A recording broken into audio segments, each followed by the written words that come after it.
വന്നമ്മേ? എവിടെയായിരുന്നു നീ ഇതുവരെ? ഞാനേ മോളിലില്ലേ, മോളിലെ ടെറസ് അവിടെ ഇരുന്ന് വായിക്കായിരുന്നു അമ്മേ. എന്താ അമ്മേ വിശേഷിച്ച്? വിശേഷിച്ച് കാര്യമൊന്നുമില്ല.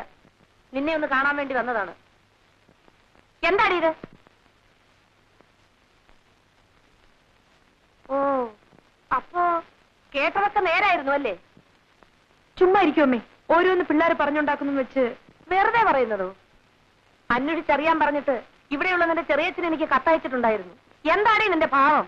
വിവാഹമാണെങ്കിൽ എനിക്ക് വേറെ വിവാഹം വേണ്ട. ആ ക്യാപ്റ്റന്റെ വീട്ടുകാർക്ക് ഏതാണ്ട് വാക്ക് കൊടുത്ത പോലെയാ. ഞാൻ ആർക്കും വാക്ക് കൊടുത്തിട്ടില്ല. മതി പഠിച്ചത്, വേഗം പോകാൻ തയ്യാറായിക്കൊള്ളൂ. അതെ, പരീക്ഷയാ. അതിന് നീ പഠിച്ച കാര്യങ്ങളൊക്കെ പരീക്ഷയ്ക്ക് എഴുതാൻ പറ്റിയതല്ലല്ലോ. പരീക്ഷ എടുത്തു അറിഞ്ഞുകൊണ്ട് തന്നെയാണ് ഞാൻ വന്നത്. നീ പരീക്ഷയ്ക്ക് എഴുതാൻ വേണ്ട, പാസ്സാകുകയും വേണ്ട. അമ്മ, ഞാൻ പറയുന്നത് കേൾക്കൂ. കല്യാണി, 10 ദിവസത്തേക്ക് ലീവിൽ എഴുതി കൊടുത്തോളൂ. സംസാരമൊക്കെ വീട്ടിൽ ചെന്നിട്ടാകാം.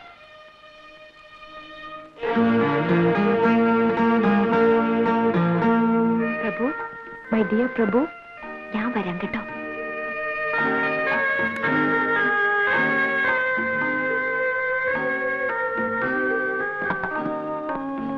കേരടി.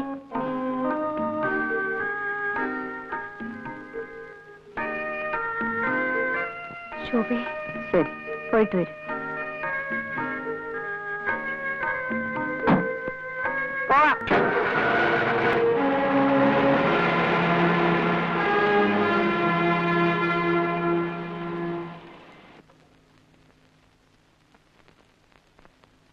വീട്ടിൽ പോയി ചേട്ടനോട് പറഞ്ഞു കൊടുക്കൂ, ഒരു പെൺകുട്ടിയോട് നശിച്ചു. ഇനി ചേച്ചിയും കൂടിയുള്ളൂ ബാക്കി. പറഞ്ഞോളൂ, ഇഷ്ടം പോലെ പറഞ്ഞോളൂ.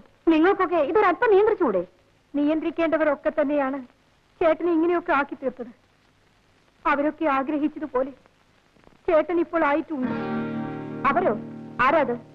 അമ്മ, ഞങ്ങളുടെ അമ്മ. അച്ഛൻ, എന്റെ അച്ഛൻ.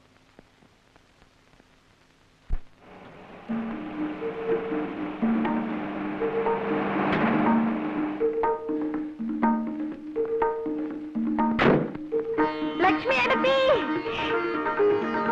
ലക്ഷ്മി എടുത്തി.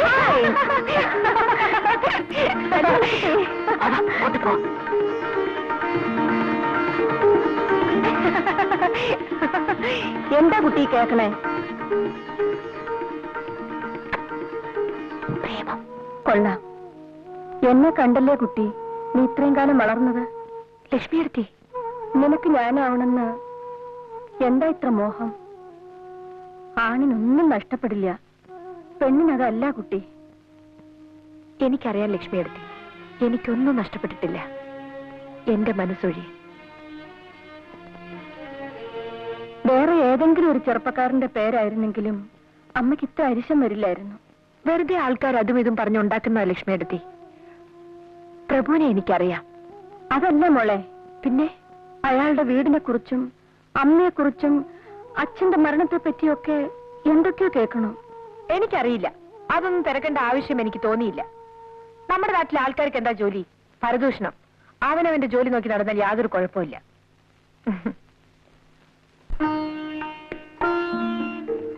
My dear Prabhu, my darling Prabhu. വേണ്ട, മൈ സ്വീറ്റ് ഹോട്ട് പ്രഭു. അമ്മ വീട്ടിൽ കൊണ്ടുവന്നിട്ടിരിക്കുകയാണ്.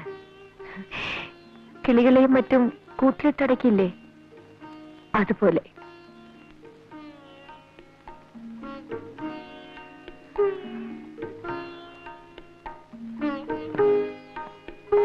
എന്തൊരു ഭംഗിയായിരുന്നു നമ്മളൊത്ത് കഴിഞ്ഞിരുന്ന ആ ദിവസങ്ങൾക്ക്.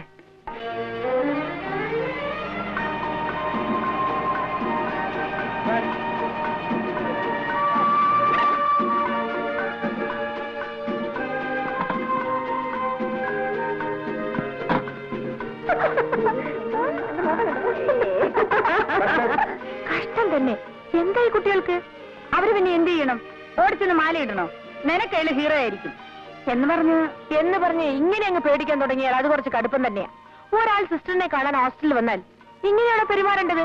അങ്ങനെ അങ്ങ് ആളെ പിടിച്ച് നിന്ന ആളാണോ? ഞാനൊന്ന് നോക്കട്ടെ. കല്യാണി, കല്യാണി,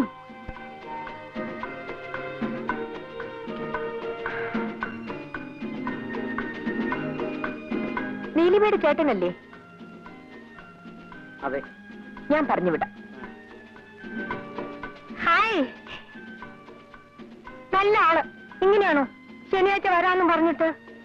ശനിയാഴ്ച കഴിഞ്ഞാൽ ഞായറാഴ്ച, അത് കഴിഞ്ഞാൽ വീണ്ടും ശനിയാഴ്ച. ഹായ്.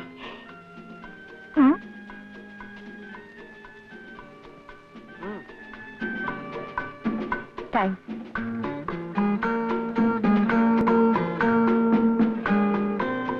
ഒരെണ്ണമെങ്കിലും ഉണ്ടല്ലോ എന്നെ പേടിക്കാത്ത ഹോസ്റ്റലില്. പേടിയോ? ചേട്ടന് കല്യാണിക്കുട്ടിയെ അറിയാഞ്ഞിട്ടാണ്.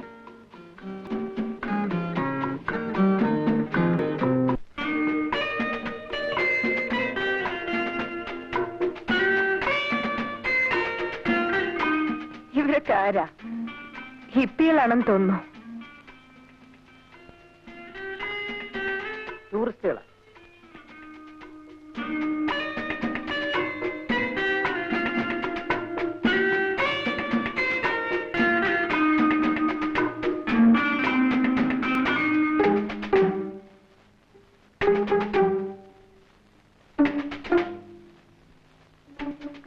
ഇതെല്ലാം ചില പഴയ ടെക്നിക്കുകളാ.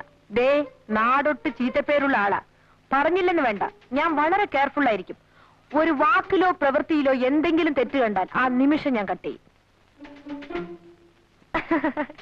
വിളിച്ചിട്ടും കിട്ടുന്നില്ല. വെറുതെ ഫോൺ അടിച്ചുകൊണ്ടേയിരിക്കുന്നു. നീ പോയി ഒന്നുകൂടെ ട്രൈ ചെയ്യും. അങ്ങനെ ഇപ്പൊ വേണ്ട.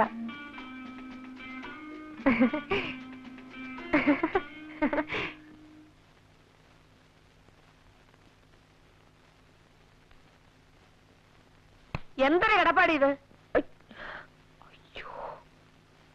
എഴുന്നേറ്റ് മര്യാദയ്ക്ക് കിടക്ക്. അധിക പ്രസംഗം.